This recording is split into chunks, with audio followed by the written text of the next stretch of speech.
Assalamualaikum warahmatullahi wabarakatuh. Alhamdulillahirabbil alamin wassalatu wassalamu ala asrafil mursalin wa ala alihi wa ashabihi ajma'in amma ba'd. Ya ayyuhalladzina amanu taqullaha haqqa tuqatih wa la tamutunna illa wa antum muslimun. Alhamdulillah, saudaraku yang berbahagia, Allah senantiasa memberikan kepada kita ketenangan jiwa, suatu kondisi yang dicita-citakan oleh semua orang. Saudaraku yang berbahagia, dalam kesempatan kali ini kita akan membahas tentang ketenangan jiwa ini, sesuatu yang sangat didambakan oleh setiap insan. Barangkali hampir semua manusia, saudaraku, pernah menginginkan hidup yang enak, hidup yang menyenangkan, dan hidup yang membahagiakan.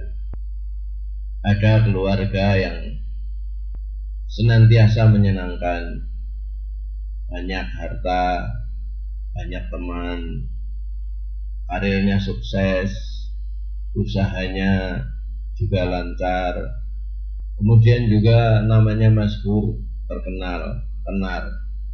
Barangkali semuanya orang ingin seperti itu. Sebagaimana ada sebuah cerita bahwa adalah seorang pemuda yang pernah menyusun daftar panjang tentang kesenangan dan kebahagiaan yang diinginkan hendak diraihnya seandainya nanti dia sudah tua, sudah dewasa.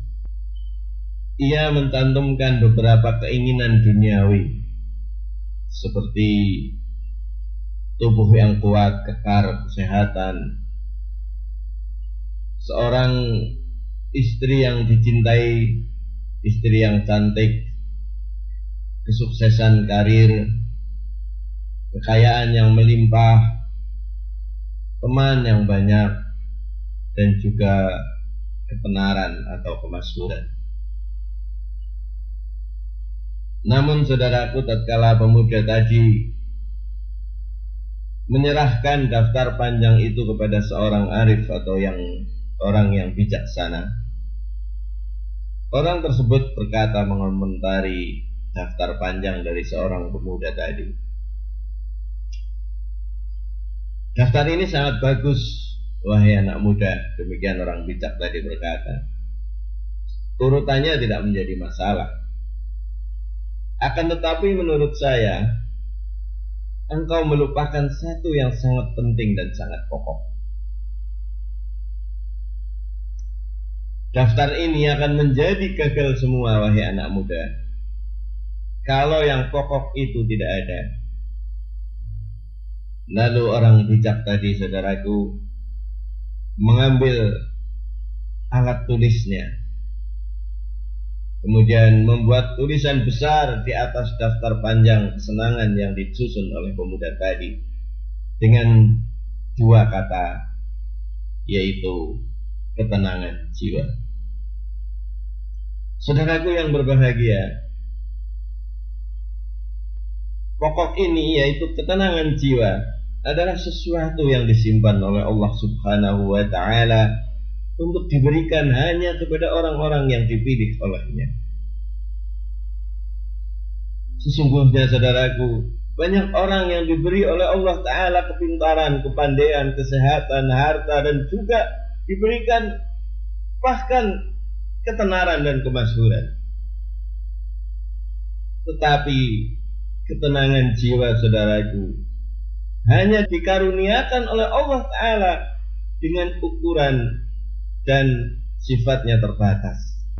Saudaraku yang berbahagia, pada saat kita masih muda, atau barangkali ada beberapa yang masih muda, mungkin keberatan menerima pendapat ini.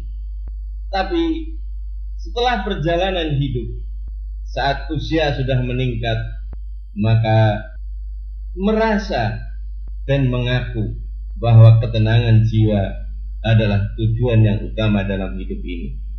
Sekarang, tatkala seseorang menyadari bahwa segala kelebihan yang lain itu tidak selamanya diperlukan untuk memperoleh ketenangan jiwa. Kita melihat, saudaraku, bahwa ketenangan jiwa itu dapat diperoleh tidak dengan pertolongan harta, bahkan tidak pula dengan pertolongan kesehatan. Dari pengaruh ketenangan jiwa itu, saudaraku yang berbahagia, rumah kecil, gubuk reot bisa berubah menjadi istana yang besar. Dan dengan tidak adanya ketenangan jiwa, istana seorang raja, seorang presiden menjadi sangkar dan rumah penjara. Saudaraku yang berbahagia, tidak dapat diragukan lagi bahwa ketenangan jiwa menjadi sumber utama untuk memperoleh hidup bahagia. Tetapi pertanyaannya adalah, saudaraku, bagaimana jalan untuk mencapai ketenangan jiwa itu? Kalau ketenangan jiwa bukan sesuatu yang dapat dihasilkan oleh kecerdasan, kepintaran, kepandaian, dan pengetahuan, apalagi teknologi.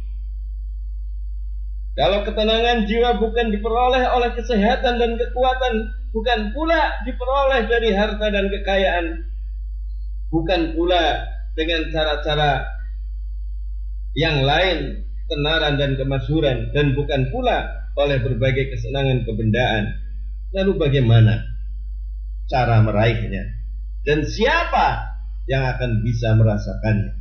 Saudaraku yang berbahagia, dengan tegas dapat kita jawab bahwa ketenangan jiwa itu hanya satu sumbernya, dan tidak ada yang lain selain itu.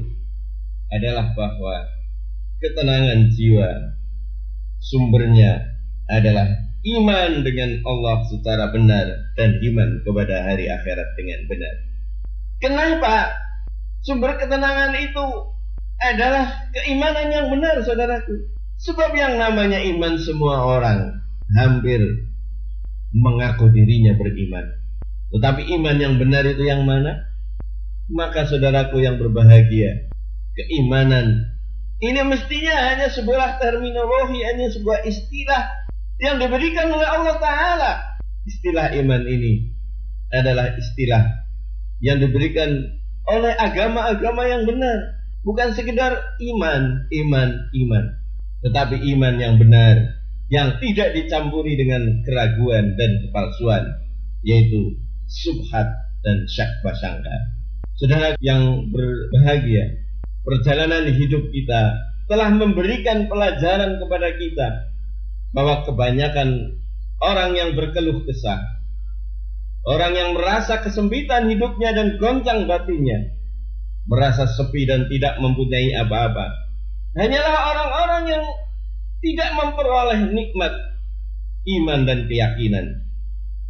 Hidup mereka tanpa rasa, hambar dan kosong, sepi, walaupun mereka di lingkungan kelezatan, kemewahan, kesenangan, dan di tengah keramaian.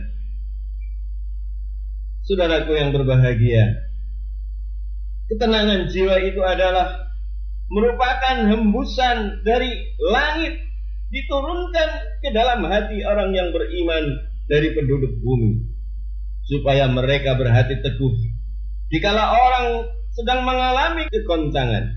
Hembusan angin ketenangan jiwa ini adalah sesuatu yang diberikan kepada seseorang tatkala orang lain penuh keraguan-raguan, dia menjadi yakin. Dia akan menjadi sabar ketika orang banyak telah berkeluh kesah, dan mereka berdada lapang ketika banyak orang merasa panik. Saudaraku hamba Allah yang berbahagia, ketenangan serupa inilah yang memenuhi jiwa Rasulullah Sallallahu Alaihi Wasallam ketika dia hijrah dari Mekah ke Madinah, hanya ditemani oleh salah seorang sahabatnya, Abu Bakar As-Siddiq.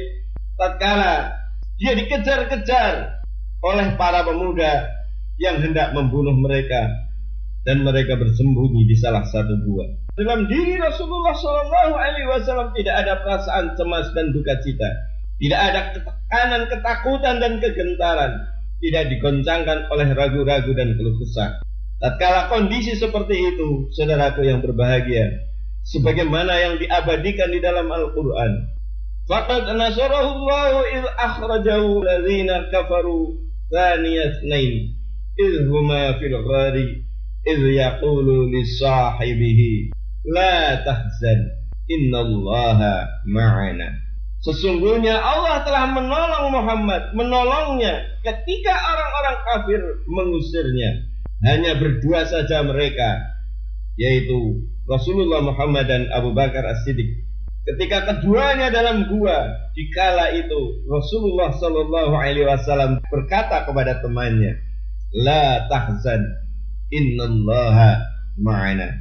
Janganlah engkau bersedih hati, sesungguhnya Allah beserta kita.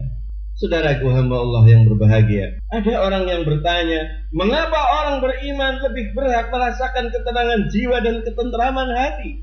Apa sebab ketenangan itu tidak diperoleh manusia dalam ilmu pengetahuan, teknologi, filsafat, atau dalam apa saja yang dihasilkan oleh teknologi modern yang menghasilkan alat-alat perkakas, peralatan, sarana prasarana yang dapat mempermudah hidup dan juga memperindah kehidupan ini?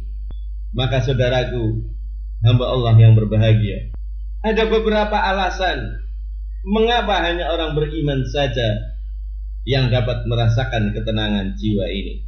Sebab yang pertama saudaraku yang berbahagia, orang beriman itu telah memperoleh ketenangan adalah karena dia telah menempuh jalan hidup yang sesuai dengan fitrah kemanusiaan yang telah ditanamkan oleh Allah Ta'ala dalam jiwanya. Fitrah kemanusiaan itu saudaraku tidak dapat dipenuhi oleh ilmu, peradaban, filsafat, dan hanya dipenuhi oleh keimanan kepada Allah Subhanahu wa Ta'ala. Fitrah manusia merasa lapar dan dahaga, dan hanya dapat dipuaskan dengan mengetahui Allah Ta'ala, yaitu ma'rifatullah. Fitrah itu juga hanya dapat dipuaskan dengan pengharapan, dengan cara-cara, dengan keimanan, agar seseorang dapat mencapai tujuannya, yaitu menghadap kepada Allah Subhanahu wa Ta'ala. Ketika itu baru kemanusiaan merasa berhenti dari kelelahan. فأقم وجهك للدين حنيفا فطرة الله التي فطر الناس عليها لا تبديل لخلق الله ذلك الدين القيم ولكن أكثر الناس لا يعلمون منيبين إليه واتقوه وأقيموا الصلاة ولا تكونوا من المشركين من الذين فرقوا دينهم وكانوا شيعا كل حزب بما لديهم فرحون وإذا مس الناس ضر دعوا ربهم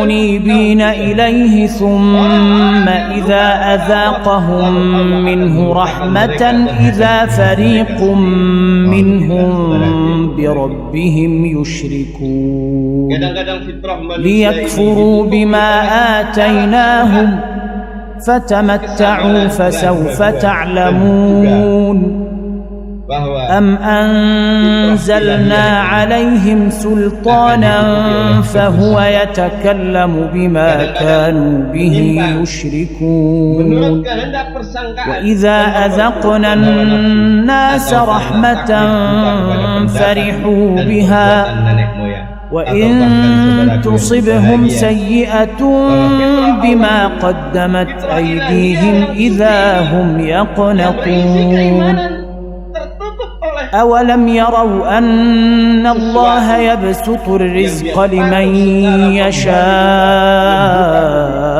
ويقدر إن في ذلك لآيات لقوم يؤمنون فآت ذا القربى حقه والمسكين وابن السبيل ذلك خير للذين يريدون وجه الله وأولئك هم المفلحون bisa tersenyum. وما آتيتم من ربا ليربو في أموال الناس فلا يربو عند الله وما آتيتم من زكاة تريدون وجه الله فأولئك هم المضعفون. الله الذي خلقكم ثم رزقكم ثم يميتكم ثم يحييكم هل من شركائكم من يفعل من ذلكم من شيء سبحانه وتعالى عما يشركون. ظهر الفساد في البر والبحر بما كسبت أيدي الناس ليذيقهم بعض الذي عملوا لعلهم يرجعون. قل سيروا في الأرض فانظروا كيف كان عاقبة الذين من قبل كان أكثرهم مشركين. فأقم وجهك للدين القيم من قبل أن يأتي يوم لا مرد له من الله يومئذ يصدعون. من كفر فعليه كفره ومن عمل صالحا فلأنفسهم يمهدون ليجزي الذين آمنوا وعملوا الصالحات من فضله إنه لا يحب الكافرين. ومن آياته أن يرسل الرياح مبشرات وليذيقكم من رحمته ولتجري الفلك بأمره ولتبتغوا من فضله ولعلكم تشكرون. ولقد أرسلنا من قبلك رسلا إلى قومهم فجاءوهم بالبينات فانتقمنا من الذين أجرموا وكان حقا علينا نصر المؤمنين. الله الذي يرسل الرياح فتثير سحابا فيبسطه في السماء كيف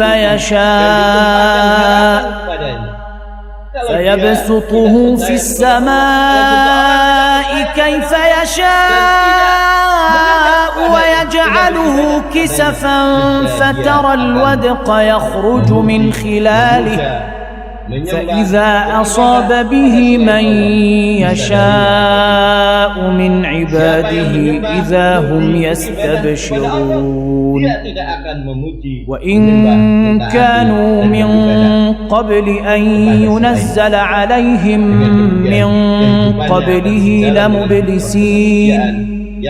فانظر إلى آثار رحمة الله كيف يحيي الأرض بعد موتها إن ذلك لمحيي الموتى وهو على كل شيء قدير. Kenapa? Yang kedua alasannya adalah bahwa hanya orang yang beriman saja yang mengetahui rahasia akan adanya kehidupan alam ini.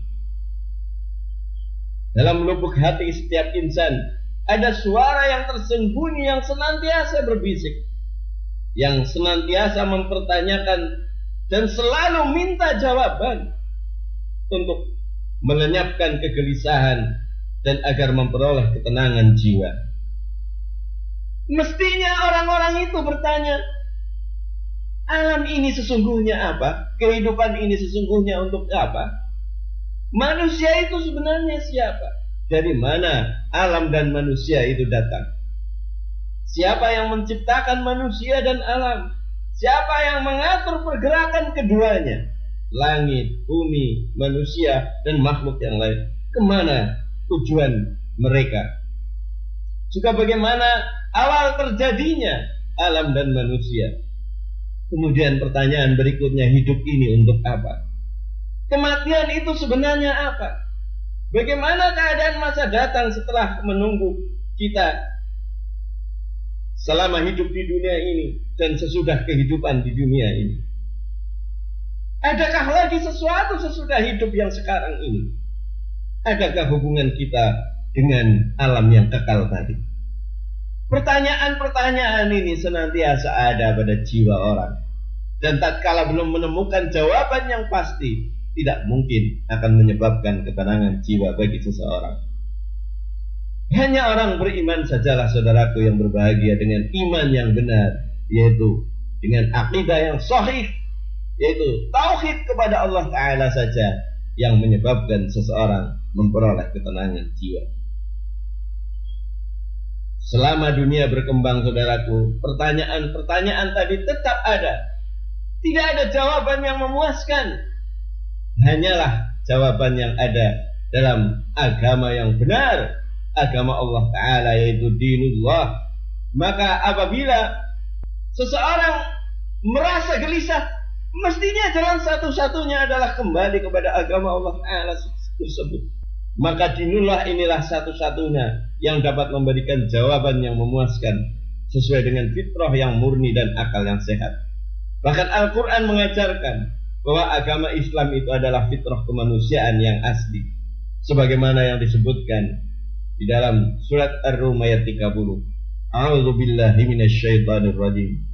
Fa'aqim wajhaka lid-dini hanifan fitratallahi allati fataran nasa 'alaiha. Maka hadapkanlah mukamu dengan betul kepada agama ciptaan Allah yang dijadikannya manusia sesuai dengan agama itu. Saudaraku hamba Allah yang berbahagia, dari berbagai jawaban-jawaban yang diberikan oleh Islam, oleh Al-Quran, maka seseorang akan bisa menjawab pertanyaan-pertanyaan tentang siapa dirinya, untuk apa dia berada di sini, dan kemana dia akan mengakhiri perjalanan hidupnya, dan ada apa di balik kehidupan dunia ini. Bahwa jawaban-jawaban agama kita adalah bahwa sesungguhnya dunia adalah merupakan kepunyaan milik Allah Subhanahu wa Ta'ala, adalah merupakan kerajaan dari Allah Subhanahu wa Ta'ala. Segala yang ada di alam ini adalah merupakan rahmat dari Allah Subhanahu wa Ta'ala. Manusia ini memiliki kedudukan di samping sebagai hamba Allah Ta'ala yang harus beribadah hanya kepadanya, tetapi manusia berada di muka bumi ini adalah bertugas juga sebagai khalifah Allah yang harus memikul amanah Allah Ta'ala, yaitu memakmurkan kehidupan dunia. Kemudian jawaban yang lain, saudaraku yang berbahagia, hidup ini adalah merupakan pembelian Allah, dan kematian adalah qadar atau urusan dari Allah Ta'ala. Kemudian dunia ini adalah merupakan ladang, merupakan kebun untuk mematuhi perintah Allah, dan akhirat itu adalah masa menuai, memanen, dan menerima balasan dari Allah Subhanahu wa Ta'ala. Orang yang berbahagia, saudaraku, adalah orang yang menjalankan petunjuk Allah, dan orang yang sedih, orang yang malang, orang yang sengsara adalah orang yang membelakangi apa saja yang diajarkan oleh Allah Ta'ala dan Rasulullah. Manusia ini memikul beban dan tanggung jawab dalam berbagai hal di negeri yang fana ini, yaitu di dunia, dan penuh cobaan ini, supaya mempunyai persiapan untuk selamanya dalam negeri yang kekal. Kemudian jawaban dari agama kita adalah kematian adalah jembatan yang menghubungkan antara dunia dan akhirat. Maka saudaraku hamba Allah yang berbahagia, terjawablah pertanyaan-pertanyaan yang pernah menghabiskan umur para ahli pikir di masa lalu, dengan tiada memperoleh hasil jawaban yang memuaskan pikiran mereka.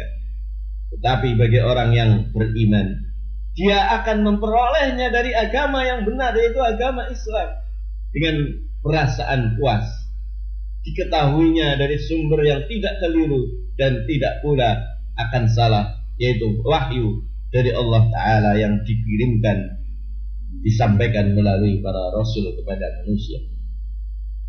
Saudaraku yang berbahagia, orang yang tidak beriman tidak mengetahui rahasia hidup ini, dari mana, di mana, dan hendak kemana sesudah hidup yang fana ini.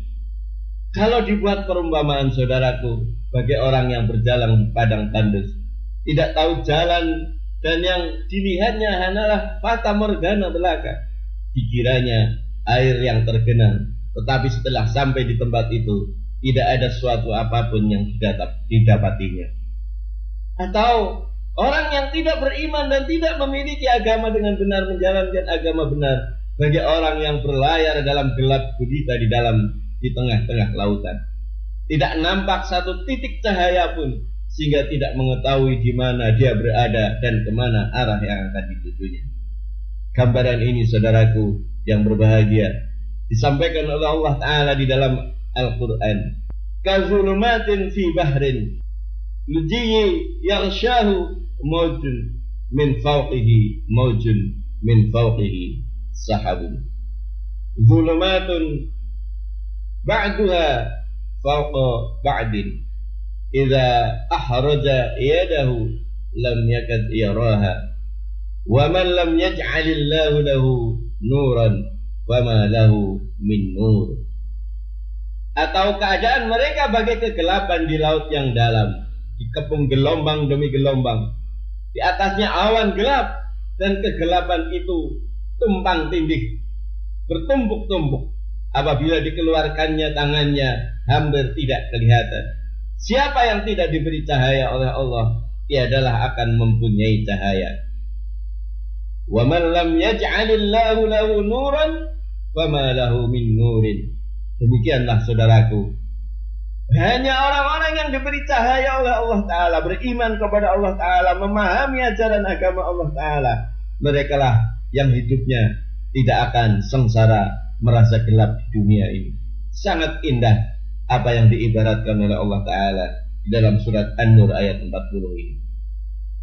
Saudaraku hamba Allah yang berbahagia, orang beriman itu tahu kemana tujuan perjalanannya dan bagaimana kesudahannya, karena mereka mengetahui dan yakin akan keterangan Allah Subhanahu wa Ta'ala, sebagaimana yang disebutkan di dalam Al-Quran. Innal abrara lafi na'im wa innal fujjara lafi jahim yaslaunaha yaumaddin. Sesungguhnya orang-orang yang baik itu berada dalam kesenangan, dan sesungguhnya orang-orang yang jahat berada dalam neraka, mereka akan masuk ke dalamnya di hari pembalasan. Saudaraku hamba Allah yang berbahagia, demikianlah kajian kita tentang ketenangan jiwa ini. Kesimpulannya adalah bahwa apapun keinginan kita, apakah itu keluarga yang membahagiakan, harta yang banyak, kedudukan yang tinggi, jabatan, teman, sahabat yang banyak, yang senantiasa baik dengan kita, ketenaran dan kemasyhuran nama, tidak akan pernah ada sekali manfaatnya tanpa ada ketenangan jiwa. Sebab disebutkan tadi bahwa seorang miskin di gubuk reog, apabila ada keimanan dalam dirinya, maka seolah-olah dia berada pada istana yang sangat megah. Sebaliknya, bagi seseorang yang tidak memiliki keimanan, seperti seorang pemimpin, dia takut akan didemo oleh rakyatnya, dia takut akan dikudeta takut akan musuhnya, takut akan jatuh jabatannya, takut ini, takut itu, dan sebagainya. Karena jiwanya tidak pernah tenang, karena memang dia tidak memiliki keimanan yang didasarkan pada ajaran agama yang benar. Maka marilah saudaraku hamba Allah yang berbahagia, kita cari ketenangan jiwa kita melalui keimanan, di mana keimanan yang benar hanya dapat diperoleh melalui agama yang benar, dinullah, yaitu agama Islam. Dan kita tidak akan bisa merasakan ketenangan itu tatkala kita tidak pernah mempelajarinya. Mudah-mudahan Allah Ta'ala senantiasa memberi kekuatan kepada kita, sehingga kita senantiasa dapat setiap saat mengkaji, mempelajari, mengamalkan dan mendakwahkan kenikmatan-kenikmatan dari apa yang sudah kita peroleh. Kurang lebihnya minta maaf, dan marilah kita tutup dengan doa kafaratul majlis. Subhanakallahumma wa bihamdik, asyhadu an la ilaha illa anta, astaghfiruka wa atubu ilaik. Wal 'afwu minkum billahi taufiq wal hidayah. Assalamualaikum warahmatullahi wabarakatuh.